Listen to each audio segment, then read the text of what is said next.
Welcome to the LivBtr podcast. I'm Erica Spiegelman, addiction and wellness specialist and author, and along with me, I have my co-host, Siano, a New York-based serial entrepreneur, business scaling expert, and wellness aficionado. We are here to inspire, encourage growth, and most importantly, to live better.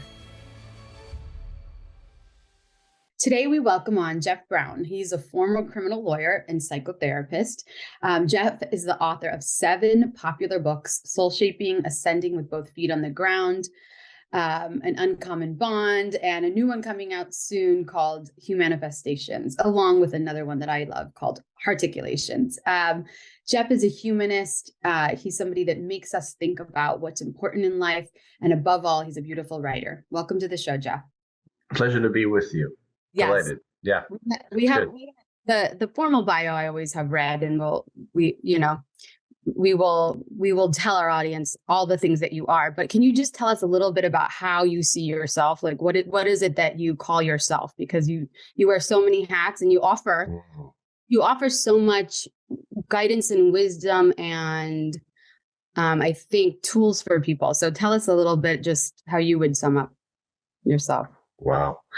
It's like writing, bios. It's always like the most ridiculous thing, especially for a Canadian, because we consider it so self-aggrandizing to say anything good about ourselves. Okay. I don't know. I think that I'm somebody who's primarily motivated by something I call sacred purpose. You can call it whatever you want to call it. I experience myself as like a car on a highway that just finds its way to the next exit sign that tells me what the next thing that's unfolding inside of me that demands expression or creative point of focus. And I just have grown to trust that process. That was so much of the work, was to trust that knowing in a world that's really determined to move us in a more survivalistic direction with respect to self-identification. And so it took a long time. I was in law. I was you're a lawyer. Yeah, and I was very close to becoming a very prominent trial lawyer in Canada. And then I just, I had sort of indicators of path throughout my life as a sort of a Jewish adolescent in a very pragmatic, feisty environment. I wasn't spiritually minded, and I wasn't fantastical at all, but I would see this famous criminal lawyer in Canada named Eddie Greenspan on TV, and I used to say, I'm going to work with that guy one day. I know that guy. Like, I feel that guy. And then I had other visions. I was going to study humanistic psychology because I love Maslow's work when I was young. It sort of kept me going. And then that I was going to write at some point along the way. So I had these sort of images of encoded path, what James Hillman called the innate image. There's other words for it, entelechy, callings, whatever it is. And I just really believe that we come in with some gift or some offering or something that wants to be excavated and humanifest, to use my words. And that to the extent that we can do that, we experience a deep sense of gratification. It doesn't mean our path is easy. You may be called to an incredibly hard path, but you lose the confusion as to why you're here, which I think is where most people are stuck, because we live in a world that doesn't encourage us to look inside to find the paths that are encoded within us. Yeah, absolutely. Love that. So I'm a path guy. I'm really a path guy, and I really have faith in humanity with respect to encoded path. So, but Jeff, for people that do struggle with, well, first of all, I have two questions really, but for people that, let's say, and you and I spoke about this, about like, I felt some intuition, very strong intuition when I was younger about certain things, or knowing about death when I was like very little without someone telling me about it, little things that we have, right?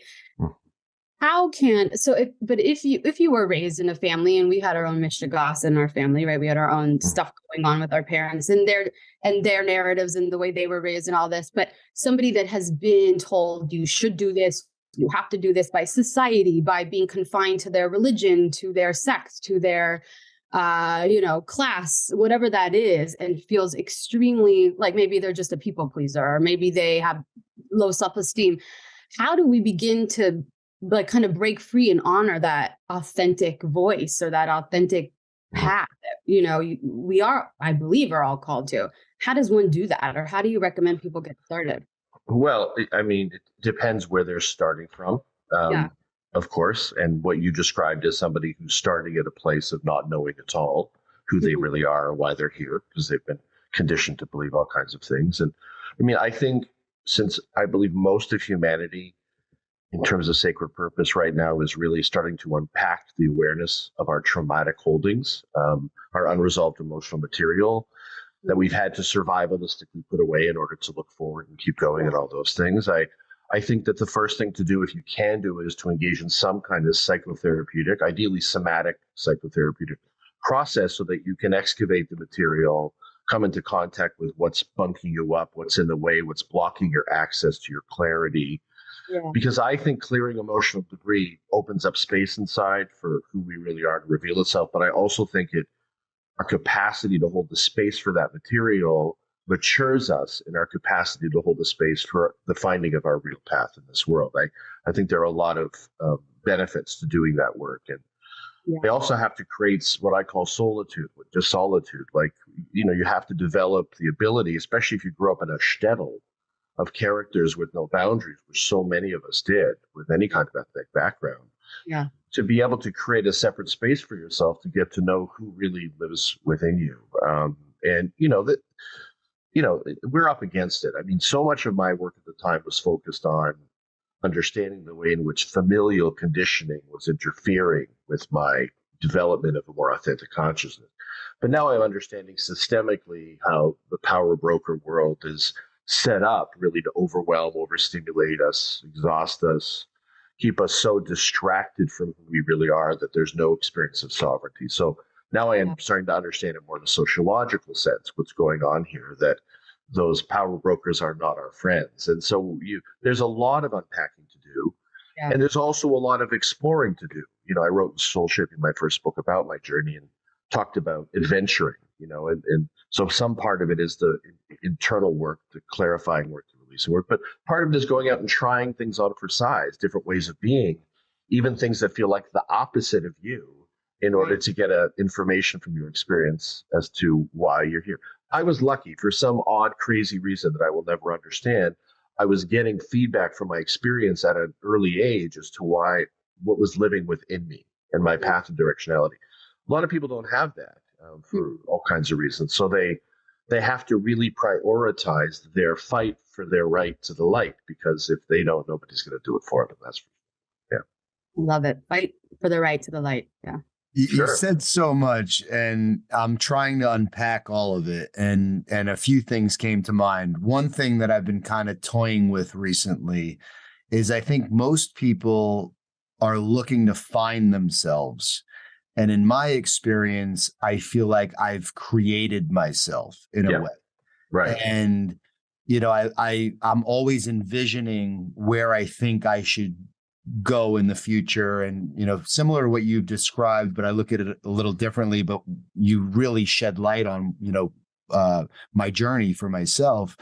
And I guess, I'm curious if you think that there's seasons, it sounds like there's been different seasons and chapters to your life. And when you see something that's interesting and you might veer off course to explore that a little bit further, does everybody experience that? Or are some people so scared to veer off because they feel like they're, gonna not be successful, not be fulfilled, just living in and not survive. Not survive. Yeah, even more so. I mean, I think we've been collectively unbraved. That's the term I use, and that we need to get rebraved, because I think we live with so much fear from individual and ancestral experience that just the idea of contemplating another path for many people is utterly terrifying. I think we really need to understand how deep the fear goes. But building on what you said, the way I always thought of it is, I think it's similar. It's the art of self-creation. I thought that I was a self-creativist. I was self-originating, which was easy for me because I never believed anything anybody told me, because I just knew they didn't know what they were talking about. And so if that's helpful, if you really understand that mostly nobody knows what they're talking about, and that you want to live a more sort of self-originating life. Rumi has this wonderful quote that I put in Soul Shaping. It was the opening quote, I think, which I think you'll love. It was, some people pick up their tools, others become the making itself. Mm-hmm. And I think that's what we're talking about.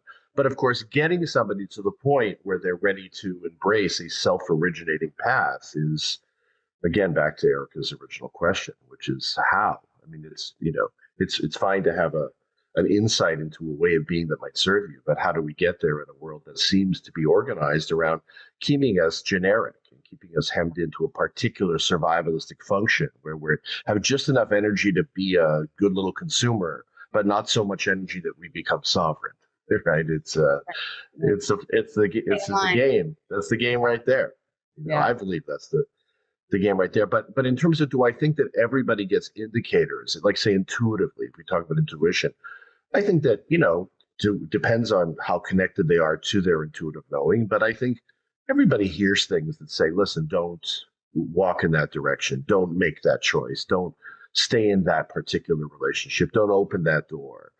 But because of all of these other sort of drowning conditionings, often it's impossible to really listen to it.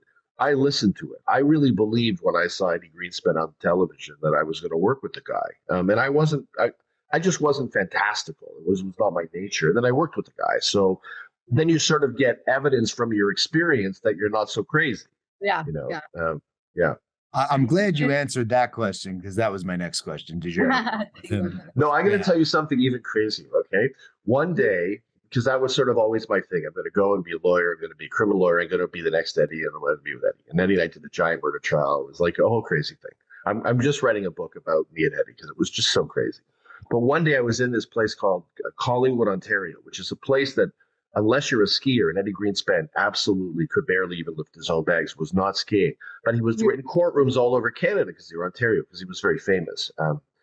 And I hadn't been up all night. So I had, you're in that kind of more open space when you're, or something. I was going skiing with a buddy.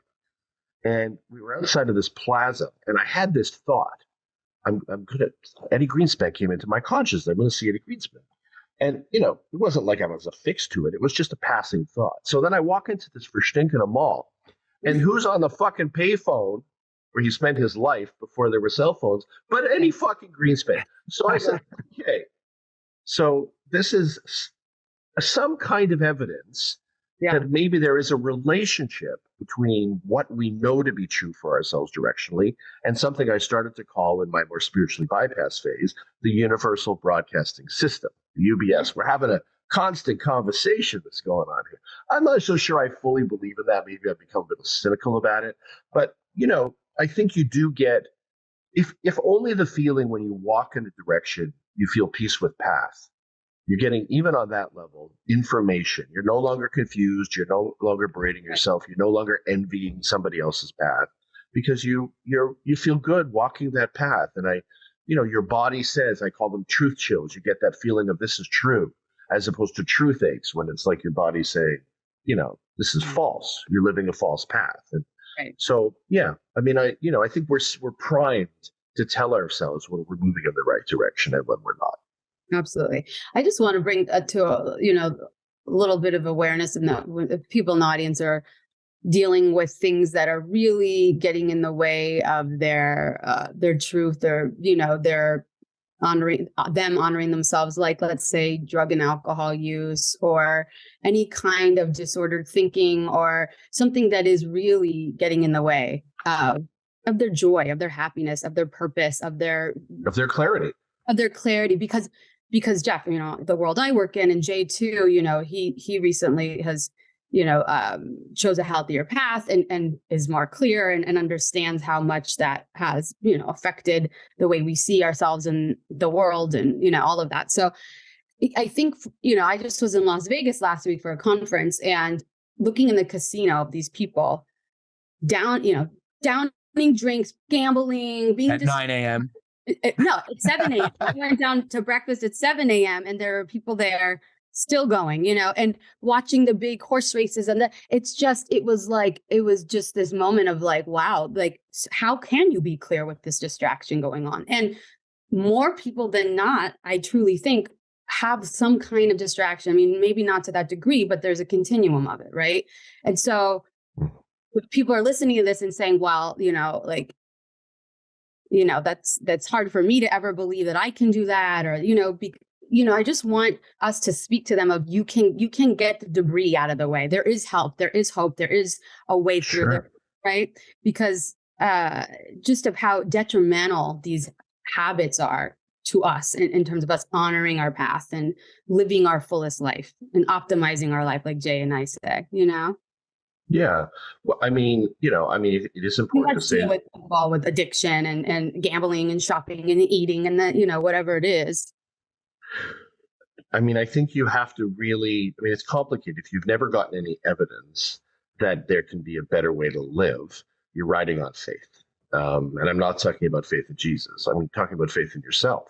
And, I think that it is always complicated to find a way to articulate or to articulate to somebody that it's worth their trouble. And I'm not living in their body, and I'm not living in their trauma, and I'm not living in their circumstances. But it is my absolute fervent belief that every one of us, to one extent or another, can make progress in this life with respect to coming closer to what we might call a sense of wholeness or deep gratification. I think we're all pioneers on this path. We have to be realistic. We're coming from a survivalist consciousness that defines who it is by what puts food on the table. That's how the entire consciousness has been organized. And if you're wanting to define your consciousness by who you really are and why you're really here, there's a lot of audacity in that. And you have to understand that, you may have to spend, and probably will and should spend, your entire life incrementally moving in the direction of finding that path. I think that's a beautiful and wonderful thing. We're pioneering a new way of being in this world that will save the species, if anything will. If everybody found their path and was gratified on the path of purpose, nobody'd be hurting anybody anymore. These are all frustrated, misplaced forms of aggression. That all this acting out is coming from people who are trapped in the unhealthy parts of the ego, not the healthily well-developed sense of self and all those things. And so, but, I think it is important to be realistic. There are great therapeutic tools, and they're more and more developing all the time. And I always tell people, interact with 3 or 4 therapists. Just don't take the first one that walks through the door, because there's a lot of bad ones. And, like with any profession, you have to be very careful about that. But it is happening now. There is more conversation. We're having this conversation. My booby never had this. My booby said to me one time when I was writing Soul Shaping, she said, she was all 94 pounds. She was alive. Yeah, that's great. Yeah. And she said, I did. Oh, my grandparents saved me anyways. But she said, you're doing the work that I couldn't do. You're doing the work that I couldn't do. So she had an awareness of that. My grandfather was a whole other thing, because he was spending a lot of time, God bless him, at the racetrack, which was he had absolutely no interest. He was in a survivalist consciousness. He was adapting his personality to surviving as a salesman in the world. He had no interest in these deeper considerations of how do you feel. It was how do you do? That's survivalism. Sure. Right. Yeah. But so I just think it's important to say, it's not the Americana hype model. It's not Tony Robbins. You're not going to get you may have crack open experiences or peak experiences, but in terms of real time change in the direction of wholeness, it's going to take you your whole lifetime, but it's worth it, and you're worth it. And then you decide if you're willing to brave the battle, because it's a battle. Yeah. Beautifully said. There's no one I like to talk to more. I'm not joking. To have conversation, to have, hear the thoughts, the way you articulate. Look at you, glorify me. The great Spiegelman is right before me here. Look what's happening. Come on. It's the best. Jay, do you have a question? Because I have another. Yeah, I was just thinking about, again, just back to like my experiences with removing alcohol and becoming more clear and actually starting to relearn, myself and get in touch with myself. I've found it to be so fulfilling, right? Like where, I felt like I was numbing myself for so long because of past trauma and the loss of my mother and, all the things that, I think it's safe to say everybody has trauma, right? There's different levels of it. 100%. And I think that the world we're living in right now, especially through COVID, I think there's a lot of really lonely, unhappy people that are stuck in the cycle like I was, where it's just, oh, this is terrible. I don't feel like dealing with this. I don't feel like, let me go decompress. Let me, and it's really easy to do. And it's, I think society, makes it really easy, and marketing and advertising, and, everywhere you go, it's like, have a drink. And now it's like everywhere you go, it smells like cannabis. It's like, you can't, it's tough to walk down the street with a clear head. And when Erica mentions, like, people that are in that casino and, participating in the gambling and the drinking at 9 a.m. and all that stuff, which was very much me. I mean, I lived in that world. And then it got to a place where I couldn't really, like, if I go to Vegas, I rent a car, I stay off the strip, I'm in the mountains, like, I have no time. I have no, like, I can't be involved in that energy, not because I feel like I have to drink by any means. I'm like through that, but it's just the energy is like, I can't take it. And I'm so grateful to be able to say that coming from 180 degrees of that reality. It's like, wow, I think anybody can really do it, but it might not be perceived as fun to them, right? Like, most people I know can't wait to get away from their wives and their kids and get to Vegas and have the first drink and do everything we just described. That's by far the majority of people. Well, first of all, congratulations on your brave achievement. Well, thank you. It's, for as far as you've gone on the path and what you've had to unravel and deal with and confront, it's important to acknowledge how just extraordinary that is, because it's so much easier in many ways not to.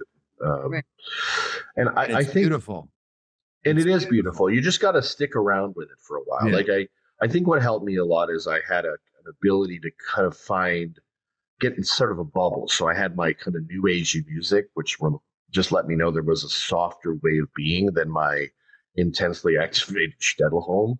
And then I started to go to places like the Omega Institute in New York, which is eomega.org. I'm always happy to advertise for them. Esalen is a place people go, Kripalu, Brighton Bush in Oregon. And there you get exposed to, and so these are not like spiritual bypassing communities, which have their own perilous risks attached to them.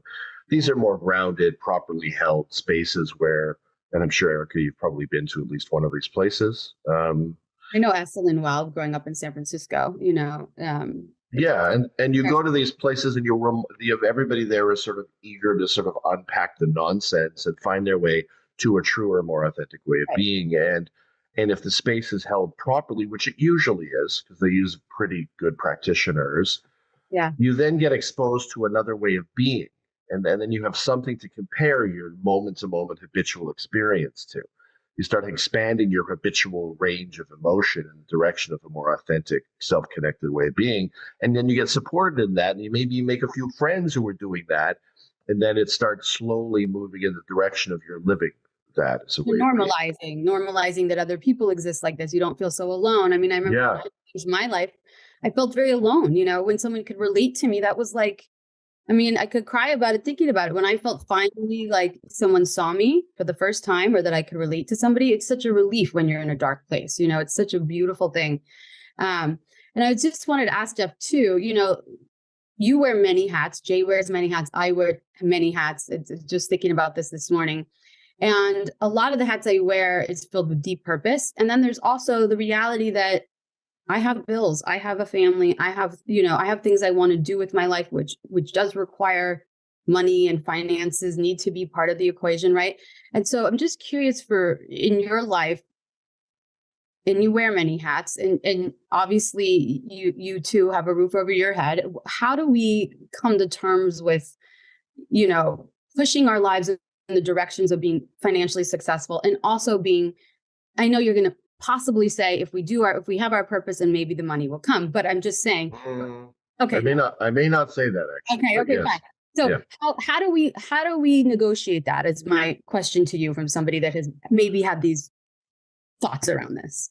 Well, I mean, wrote Grounded Spirituality for a reason, because for me, with my history, if I'm not at least making enough just to survive or getting Mm. some way of getting support to survive, Yeah. I couldn't create. I couldn't Right. flourish. I was just agitated all the time. So I don't believe, I believed in my first quotes book was called Ascending with Both Feet on the Ground, same kind of thing. Yeah. Um, I think it's important to be able to function in the world and take care of the bottom line and have at least just enough so that you can then explore and develop other pathways. I don't think that if you follow your bliss, the money will necessarily come. Some people will be engaged creatively or spiritually by something that doesn't pay the bills. And so they deliver mail. One of my dream jobs is delivering the mail, because as a writer, I get most of my ideas when I'm moving my body. And I think if it's just enough money to live on. And so for me, because I am really adhered to my creative voice and the Yeah. development of that voice, I've rejected many opportunities in this field that would have been far more economically lucrative. Because for me, it's like if I have just enough to cover and have a home and all those things, I'm happy to give up on the quest for great materialism, because I know creatively what price I'm going to pay for that. I don't want to pay the price. So, and I don't see that as, I know a great many incredibly wealthy people who are mostly, for the most part, utterly miserable and worried about money all the time, more than everybody else, and who almost never seem to find their great path. I mean, it seems to come somehow in the friction of the school of hard knocks. But I think if you're questing for an authentic path in a survivalistic world, you may have to accept that you will never be that wealthy person, but you're the richest guy on the street. I love it. I Yeah. really believe that. I really Yeah. believe that. Yeah. No, and I'm happy to hear that, because I think a lot of people struggle with those thoughts and those worries, and and it's something that is a real issue. Like I hear it from, I think a lot of moms and women these days that at least I speak to too, like, it has changed for women. Women are mothers, women are working, women are this, women are that, right? And it's like, but it is a great job to be a parent, and it is a great job just to have one job. You don't need to do everything. I feel called to do many things, but I just, I just feel like it's something to address that. I think people are just, they have too much on their plate. They're overworked, they're overstimulated, they're just going. When there's a real beauty in resting, there's a real beauty in taking time off, and it's really hard, I think, with the narrative that I hear all the time in certain communities, that you just have to keep going, and it's everyone's just busy, and busy doesn't necessarily mean successful. So I just wanted I posted this morning on my Instagram a quote that I think is interesting to insert here. Many people forget the goal isn't money. The goal is to spend your days as you wish. Mm-hmm. And True. I think that money is a tool to be able to do that. Yeah. Absolutely. But of course, it depends on what you wish. Right? Completely. Yeah. Absolutely. I think that, there's a lot of people that are stuck in that 9 to 5 routine, because they're able to live at a certain, level as a result of it, even though they're miserable. And there's a lot of that too. And I think that's where drugs and alcohol really lend a hand. Yeah. Yeah. I think it's sort of set up this idea that you're going to, play the game and suffer through the game and do whatever you have to do to get through the game. Right. And then you reach a certain age and theoretically you're like, then F the game.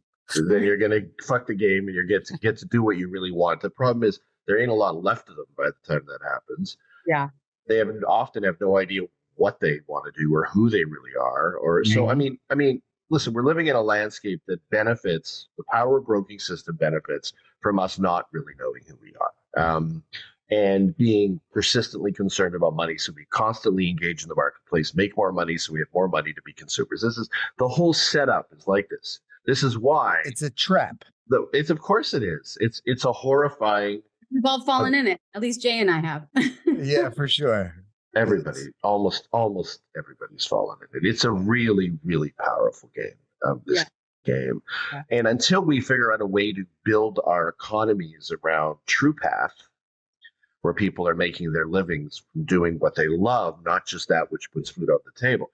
So you have to put food on the table, but now we're trying to build something in where you're doing that somehow and still occupying your authentic self in your day-to-day life. This is the step that we're trying to take. But in this world that has so much vested interest around keeping us in the materialistic structure, I just think we need to get really realistic. And I'm working on a book about this, about just how powerful that system is and how much energy and bravery and social support it requires to try to structure your life around this other way of functioning and being in the world.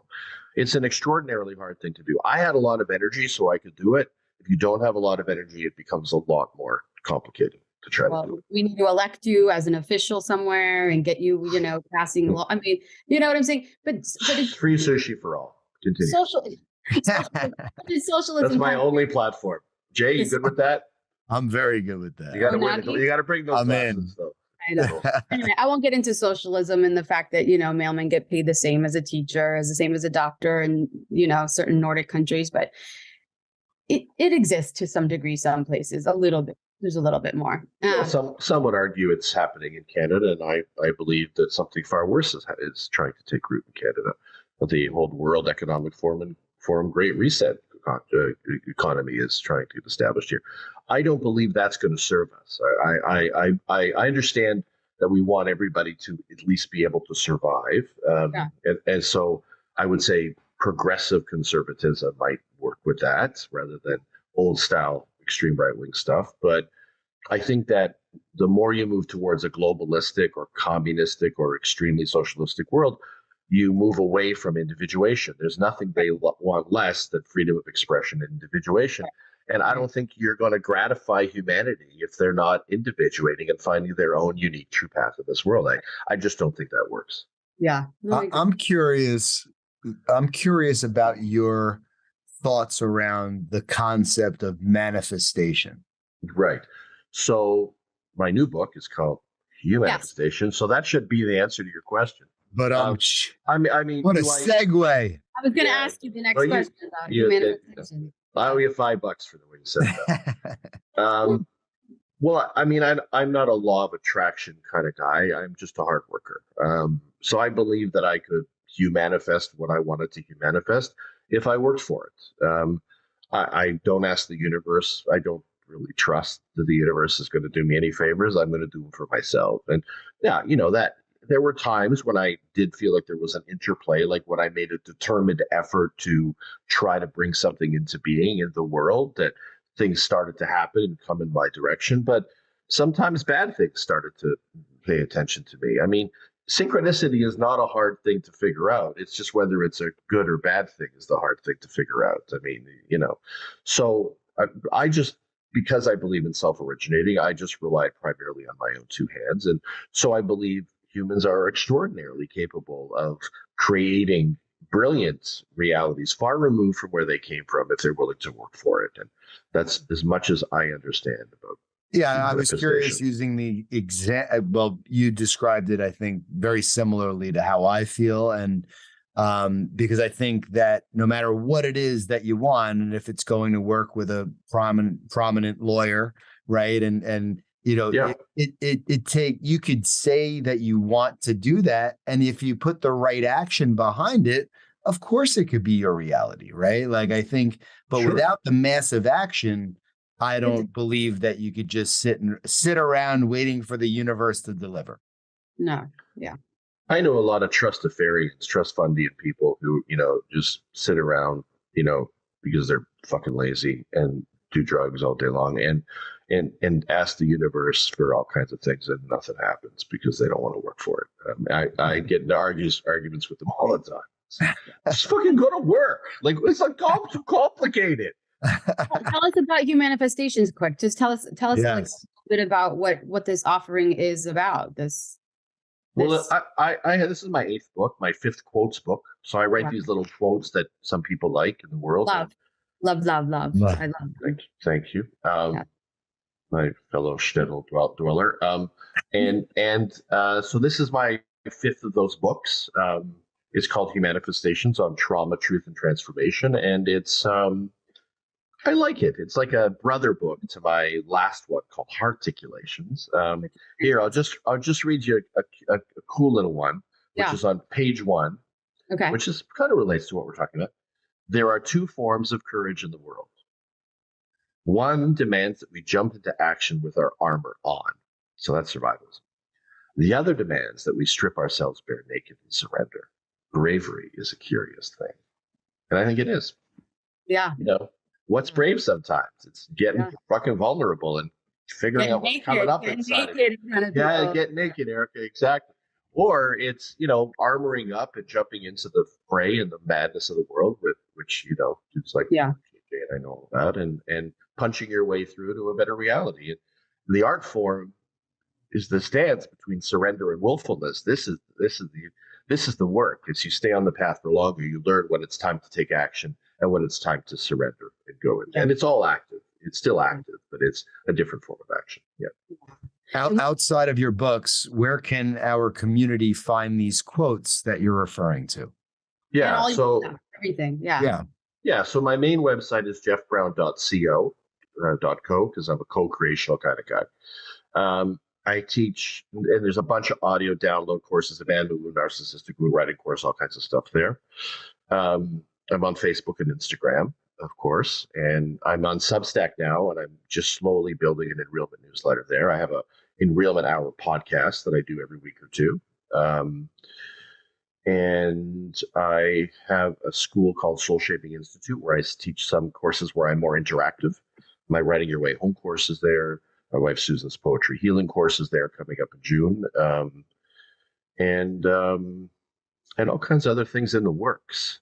Yeah. Exciting. What is your Instagram? Because I looked for it. And Jeff Brown Soul Shaping, which I may change. Jeff Brown Soul Shaping. Thank you.